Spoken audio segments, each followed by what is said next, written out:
The World Series is here, and the Los Angeles Dodgers, who are in the NL West with Salt Lake City, go for their fourth straight World Series today in a Game 7 at Fenway. It's Tariq Skubal versus Tyler Glasnow on the mound, and the Dodgers every single offseason have added and added and added like they have unlimited money.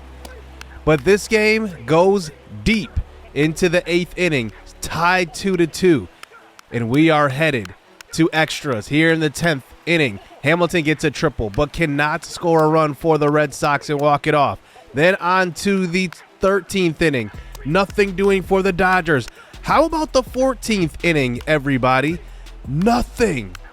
On to the 15th, nothing. 16th, and Ha-Sung Kim hits a solo shot and gives the Dodgers the 3-2 lead, and then they hold on to win it in the 16th inning, and the Dodgers will win their fourth straight World Series. Well, if you had something to measure up against in this series, it's the fact that the NL West is owned right now by the Dodgers, and they have a chokehold on the baseball world. This is who we have to chase. 4 straight World Series and 2 straight, I believe, postseason MVPs for Teoscar Hernandez. If you look at what he's been doing in this series and everybody else for the Dodgers, he actually won the batting title, and he was an amazing hitter a year ago. Hit .314, 600 slugging. And then now you add to this, I mean, just amazing. The Dodgers are going to be a tough team to catch in this series. So let's get into our offseason. And here in year 4, our goal is to make the playoffs. So we have to make moves in order to get there, but we do still want to build around our young core.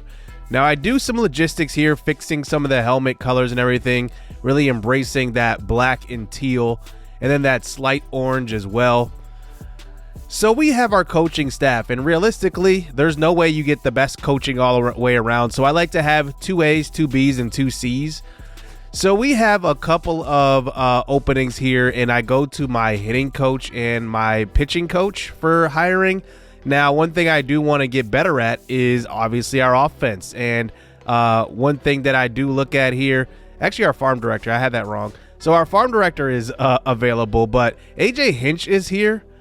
Now, he is interesting because he is B potential or B attribute grade, and you could just see here with Gage Bennett, he is C. So I have to pick wisely on the C's because there are going to be, some bad C's and some decent C's. So I make sure to have negatives for the kind of attributes that, we already do well or really don't really care about, like blocking is one of them. We have decent speed, so I don't really care about that too much. But I do want to hire a coaching staff that will help along some of the young players in specific areas. So I make sure to go after that. Now we have some exclusive free agents, and we have a few actually. Ryan O'Hearn is one of them, and I've talked about this before. I am looking to bring him back. He's asking for $4 million or about $5.6 million. So I decided to offer him that. I decided to also offer Trent Thornton. He only wants $4 million, so that's like an easy deal for me. And then Ryan Yarbrough also wants $4.5. I decided to offer him. And then Kenley Jansen, I'm not going to bring back. Like, he really wasn't a factor at all this year. But then I look at some other contracts, and kind of with these small market teams, what teams try to do is extend guys very early in their career so that they get them on kind of like a bargain before they really start to ascend. So Esteban Calzado was one of those candidates I was thinking about, but I do ultimately look at what he's asking for, $13.5 million over 6 years, and I ultimately don't decide to offer him that contract because I only have right now room for one contract extension right now, and I decide to make that another player. I do decide to raise a couple of salaries here. Oliver Gonzalez making $78,000. I up that to $100,000 because he's going to make his debut at some point this year. And then I decide to give that big contract extension to Terrence Madlock, the Rookie of the Year. We all know the year he had, and I think his best years are ahead of him. So we decided to offer him an 8-year contract, $110 million, 13 a year. I think that's a bargain for him. He's just going to get better from here, and that's what he's going to go with. I decided to even offer Calzado that contract at first, and then I decided to renew it. But here's what the salaries look like going into free agency. And you can just see here, there's a big discrepancy between number 1 and number 2 on the team. Obviously, once Madlock signs his contract, he's going to be the second highest paid guy on the team. But you're going to see Brandon Woodruff's making $20 more million than the second guy, Luis Torrens. Luis Torrens is interesting. You know, I just have not enjoyed playing with him. And I think that it's time to move on from him and some other guys, including Oswald Peraza. The 1-year experiment did not work.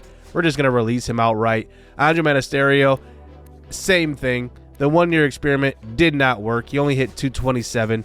So we're really going to be looking for a shortstop in free agency, along with second base, because Ahmed Rosario, I decided not to offer him a contract. So really up the middle, we are pretty empty. Obviously, our first round pick last year, Bob Engel, he is there, but not everybody is going to be Terrence Madlock and be able to get up to the major leagues right away. I look at some teams that have a logjam at shortstop. The Tampa Bay Rays have Mariano Aguilar, who was in last year's draft in season 2. He was decent. They drafted in the 3rd round Elvis Esparza, a middle infielder who can play third base and second base. Great fielder, good speed, excellent contact, but he is absolutely blocked in this organization because behind him, Cooper Kinney is there. See potential, same overall and progressing. And then behind him, they have Carson Williams, who is an A potential shortstop as well.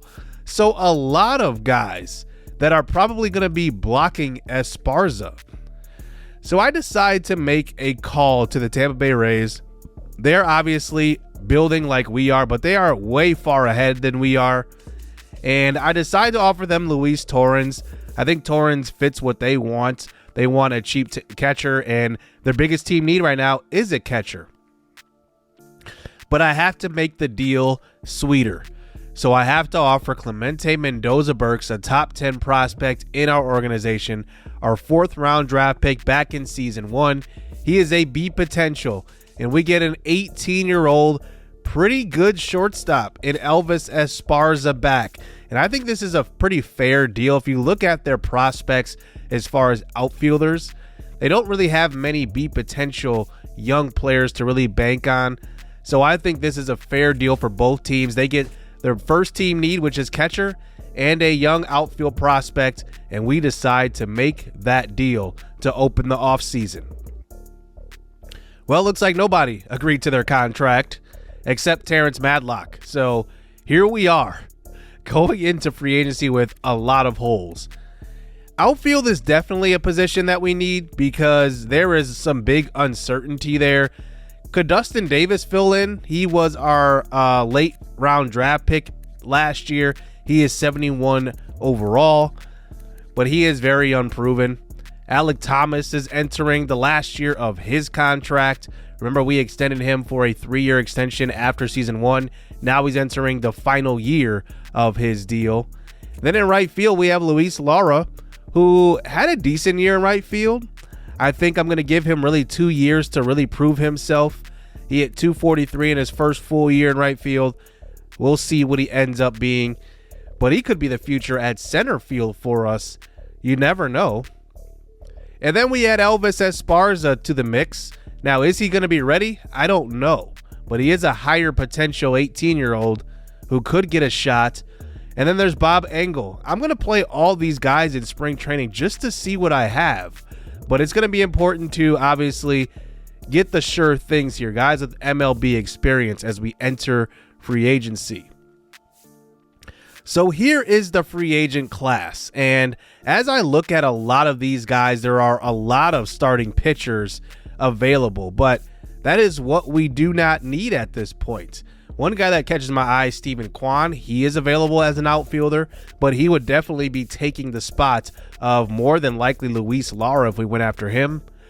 And then there are some other interesting outfielders, but a lot of starting pitching, a lot of pitching in free agency, a lot of guys that are older. And what I do want to go after are some younger guys that kind of fit our youth movement that we're going with.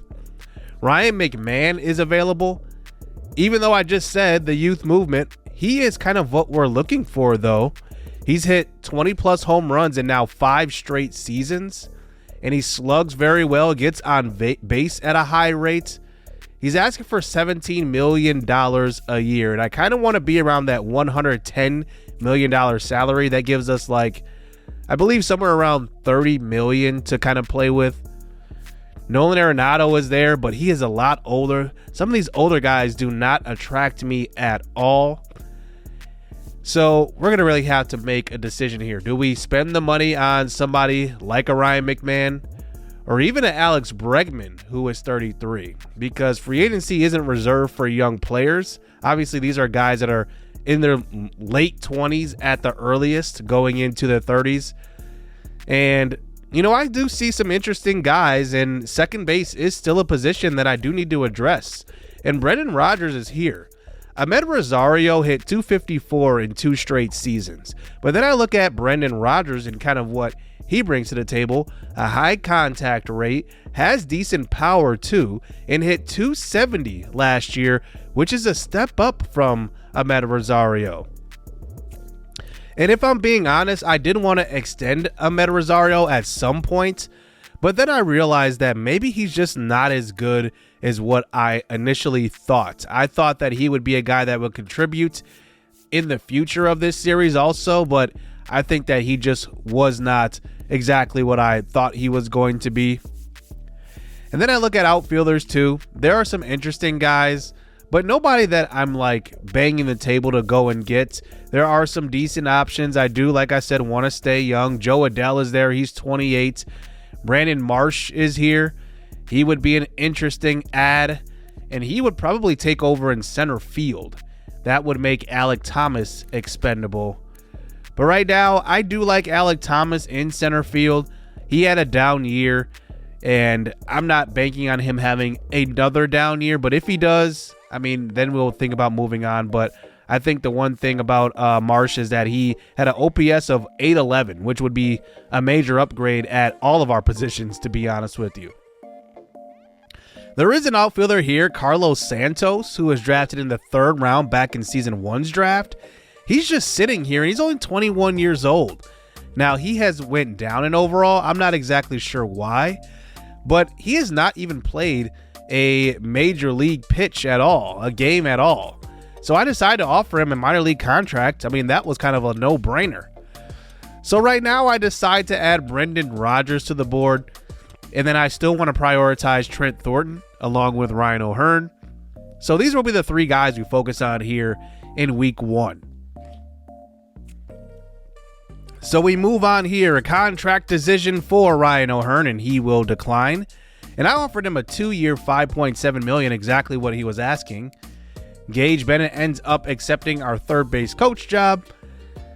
And now we move on, and Trent Thornton does end up committing to the team right here with this contract decision, and he will sign a 1-year, $4 million deal. This was an easy deal for us because Trent Thornton had an excellent season this year. And then eventually Ryan O'Hearn does sign that contract. I don't know why he declined the contract and then signed it. Maybe he was looking to see what else he would be offered on the market, but he ends up signing with us. Adley Rutschman re-signs with the Orioles on a big deal. William Contreras goes to the Red Sox on a $16.7 million deal. Wow, that's a huge bargain for William Contreras. And honestly, if I would have known this, if I would have known he would have went for that cheap, I would have probably ended up going for him in free agency because he has been a pretty good hitter. And I think he would have been exactly what we would have been looking for to add to the lineup. So I kind of missed the boat on that one. Edwin Diaz goes to the Cardinals, 4 years, $14 million a year.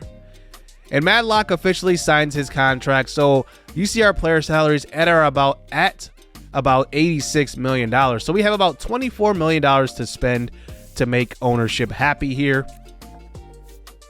I do decide to go back to free agency because this is where some more free agents open up.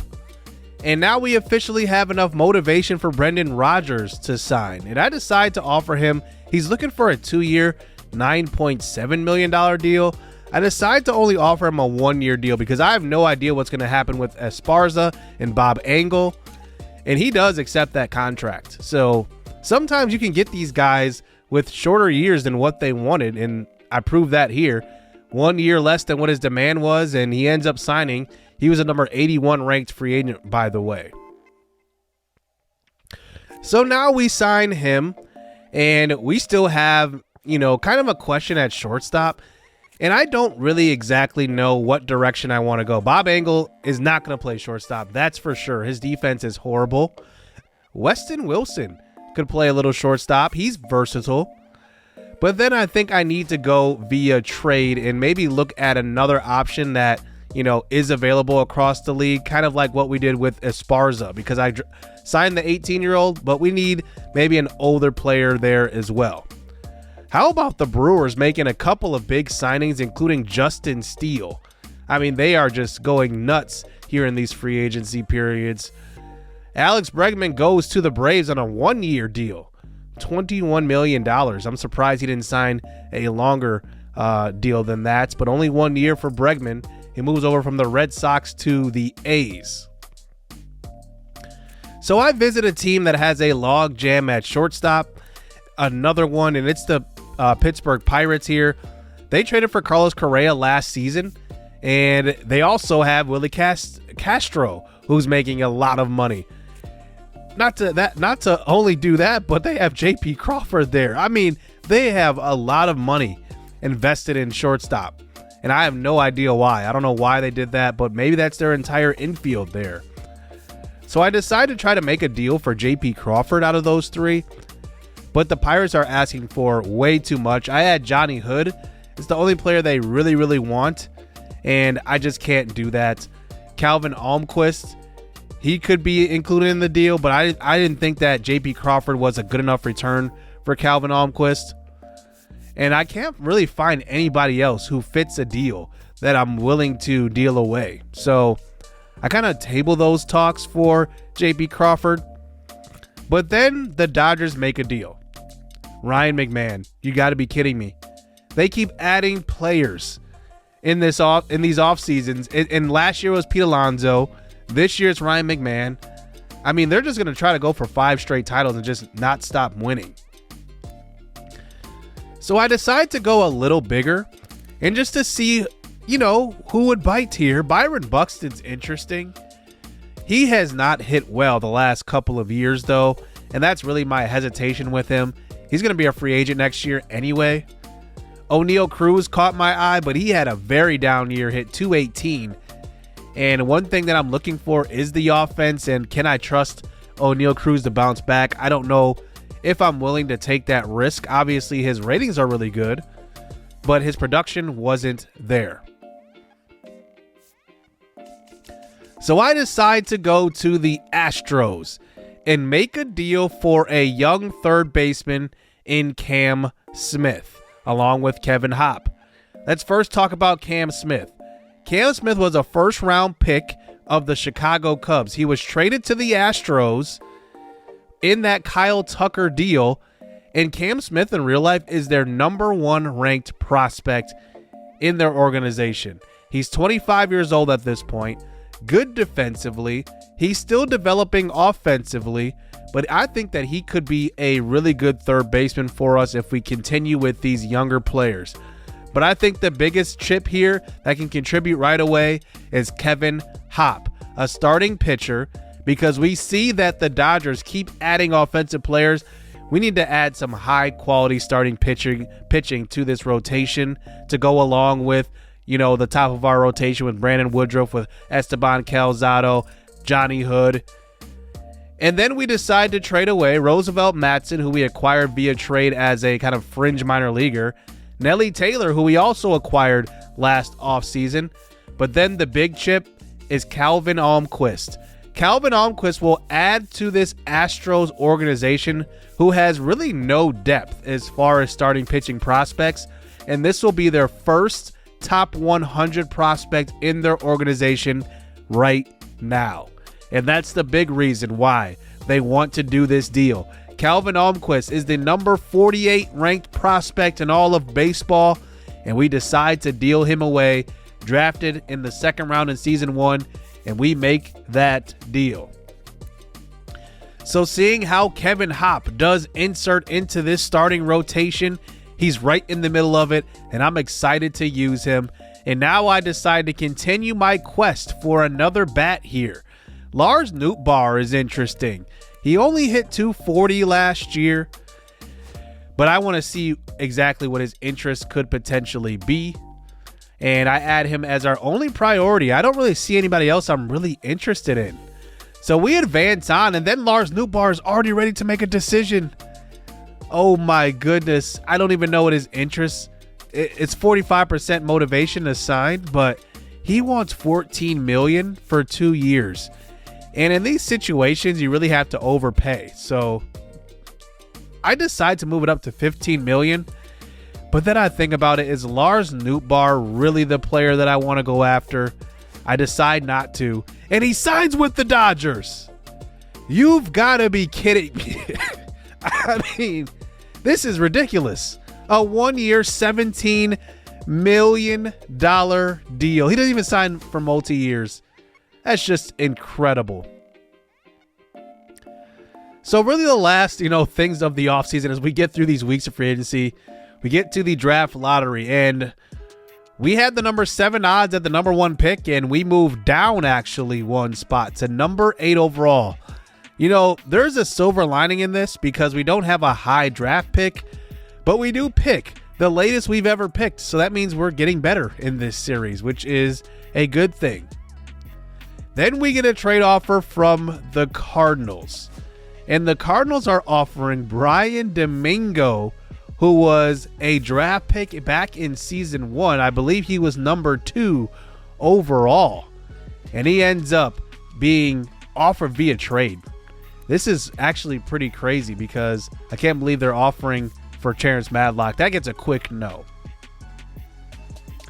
So we go to the Rule 5 draft next, and we've drafted in this draft 2 years ago. We didn't pick anybody last offseason. But now I'm looking to maybe add, like I said, another bat. And at this point, I think that the Rule 5 draft is kind of risky if you're not going to draft a player that you're going to play. So I'm definitely looking at a guy that could potentially play. A reliever is really a safe bet here in these Rule 5 drafts. But I am looking more for an outfielder because I kind of highlighted our outfield depth. And one guy that kind of catches my eye here is Elijah Green, the former top 3 overall pick from only 2022. He is only still 24 years old. He does have some developing to do with his bat. However, his defense and his speed could make him an interesting guy to add to the organization.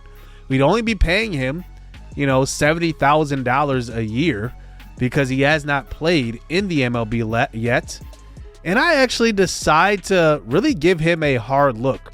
The other guy I am considering here is Aiden Smith. I would say he's a better overall fielder. Speed is okay too.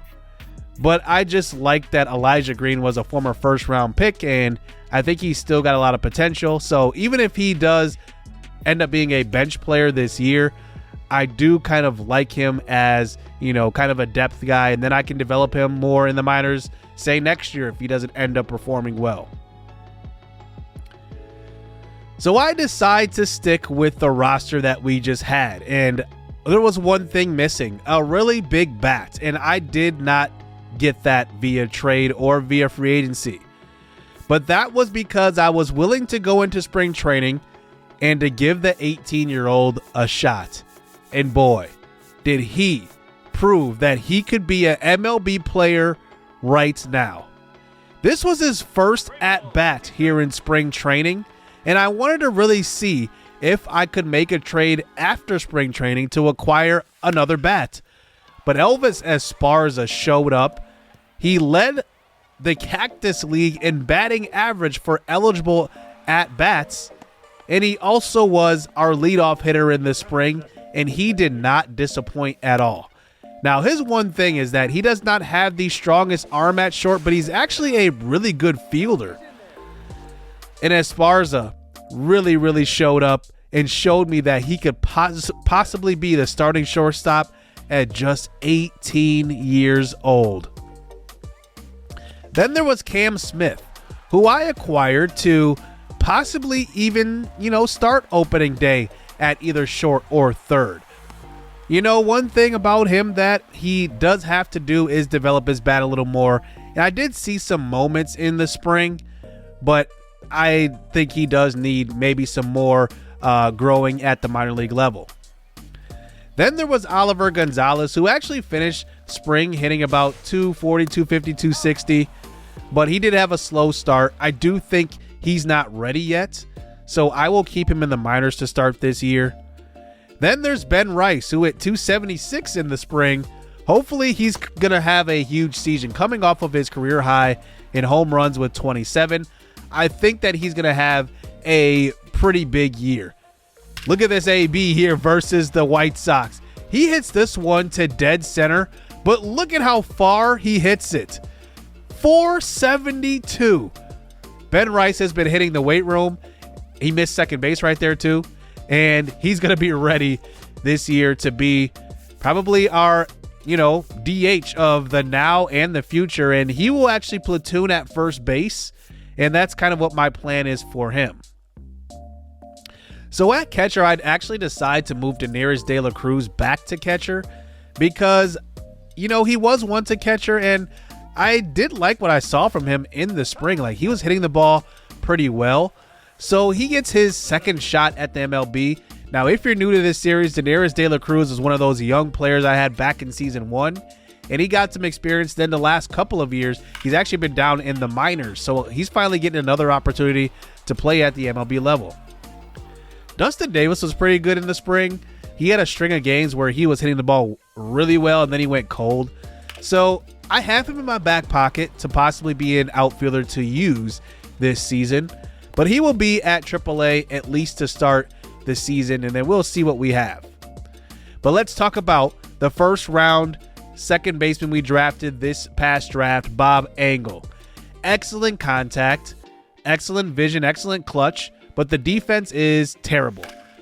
Well, I think the thing with Bob Engel is that he might need a little bit of development. I don't think he's Terrence Madlock ready.